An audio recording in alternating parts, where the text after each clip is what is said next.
The algorithm. I started focusing on the algorithms a very long time ago. They're written by a programmer, and they have to be written to go somewhere, okay? Where are they written to go? These technical areas that we're putting out. Those algorithms are going to that as sure as we're having this conversation. There's no doubt.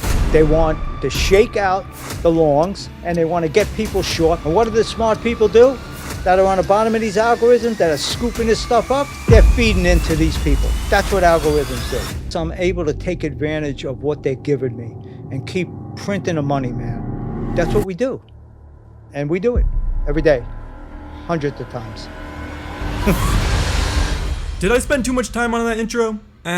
Probably. Hedge funds spend around, on average, $90,000 on training per analyst, and training them on basic trading psychology. And once you realize how they look at the market, and more specifically, what they look for, you will instantly see your trading portfolio start to grow alongside with them. But what do they look for? You see, for every winner in the market, there's a loser. And for every loser in the market, there's a winner. It's basically a 1v1 on Rust in Call of Duty, but just on a bigger scale. And if your trading strategy doesn't take advantage of you profiting from the loser, it's probably not a good strategy. So what is a strategy that takes advantage of you profiting from the people that are wrong? The price is rising, creating higher highs and higher lows time and time again. But what happens when that narrative suddenly shifts? Lows get broken. The majority of traders would now see this break as the start of a structure shift, meaning the majority of traders would see this move as a break of structure and the start of a reversal to the downside. And they would now expect to see price continue this downwards momentum and keep heading lower. But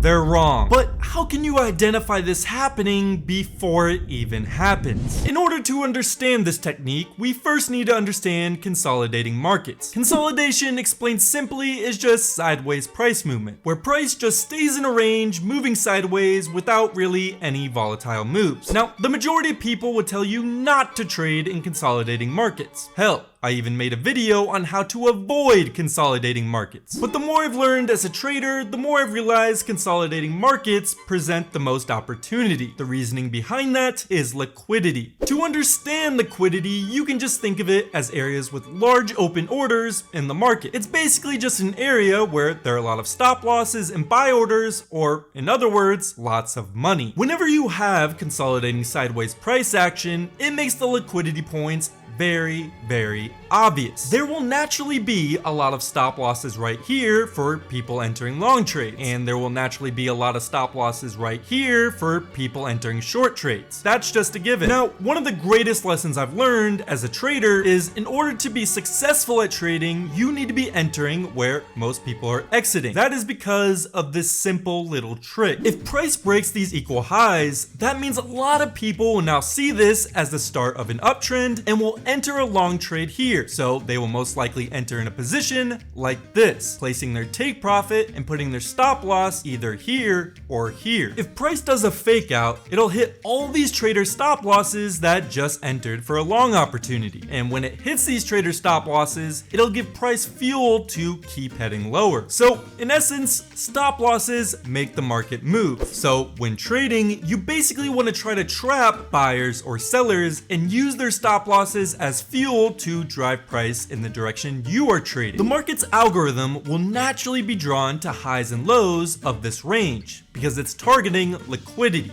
it's targeting orders, it's targeting money. And when price targets these highs and lows, this is where price will most likely reverse because of what I just taught you. So if price ever breaks equal highs, you should be looking to short. If price ever breaks equal lows, you should be looking to enter long. One of my favorite quotes in trading is from the legendary David Paul. And then you write down on a piece of paper where you were going to buy and where you're going to put your stop loss. Don't buy it, but put an order in to buy it at where you're going to put your stop loss, and then just watch how many times the market goes to your order. you should be putting your entry where others are putting their stop loss. If you do that, you will instantly see how often it works, because you are taking advantage of the losers in the market, just like the algorithm is trying to do. To prove my point even more, here's a chart. You can see the market was trending, making higher highs and higher lows. Then all of a sudden, it dumps. Then price starts to consolidate with sideways price movement. This sideways price movement is the market trying to say this area is fair value for this particular asset at this very moment. So what we do is we mark the highs and lows of this range. Now, the algorithm is going to try to push price outside this range to trigger stop losses and create liquidity. So what you do is pretty simple. When price breaks this range, you will look to trade in the opposite direction. So price breaks this upper end of the range. Now, the thinking behind this is simple. As stated before, the market targets liquidity. There are two obvious points of liquidity for the market to target next. One right here and one right here. Now, since the market is consolidating here, it is way more likely that the algorithm will target the closer liquidity because it's a lot easier to get to. And on top of that, by the market consolidating here, it's saying this range is fair value at the moment for this specific asset. So that's another reason why this bottom liquidity point is more likely to be targeted. So once price breaks this upper end of liquidity, you enter a short, target the next liquidity point, make some easy profits, but wait,